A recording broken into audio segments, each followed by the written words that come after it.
Video kan sarong daragang nagbabayle na pigpakol kan sa iyang ina na nagsusugo na magsapna na para sa saindang pangudtuhan, nag-viral sa social media. Istorya kan makonsuelong pamilya na ini, aramon ta sa report. Pirangal daw sana makalis maipost sa social media ang video na ini. Igwa na tulos ini, ninlabi 4 million views, rinibong reactions as in shares. May hiling kaya sa video ang sarong babae na nagpupuon pa sa nang mag-record kan sa iyang dance steps. Alagad,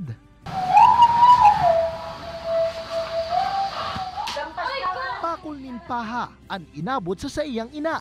Maginantugang kaini na nagdadalan sa nasa gilid, nakanamit manin malanit na pakol. Ang babae sa video, nasusug ka news team sa Banwaanin San Fernando, Camarines Sur. Iyo si Pearl Misolas na sarong third year college student. Sigun ki Pearl, taong 2018 pa niya na-record ang nasambitan ng video. Alagad ngunya niya sa naini na isipang i-post. Ante subot na makuanan ang video, igwa na palang sugo sa iyan sa indang ina. Alagad si Pearl, sibut na tukduan in dance steps ang sa iyang tugang na si Judea. Nakailang utos na pala nun si mama, tapos hindi namin naririnig.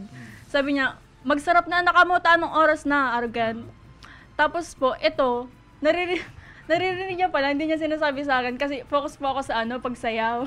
Tapos nung siguro, hindi na nakatiis si mama, yun po, kumuha na po siya ng sinturon, tapos yun na po nangyayari. Sigun sa magtugang, pagbabayli talaga ang bonding moment nindang duwa. Piglaro maninda na darasananin kapagalan kung kaya nagibusindang pakulon kan sa indang ina. Alagad ang totoo, sa rusubutining mabuot asin mapagpadabang magurang. Yung may naririnig na akong palapit na, papunta na sa sala. May dala palang sinturon si mama, tapos pinalo na si ate, tapos nadamay ako. Sigun man kinanay Emily, makung maraot na mahumaling sa pagbayle.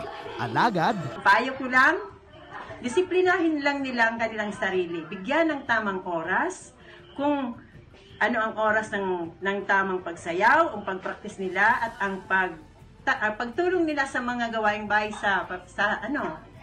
para makatulong sa pamilya. Sa presente, dagmang na mga netizen ang napangirit asin naugma sa nag-viral na video.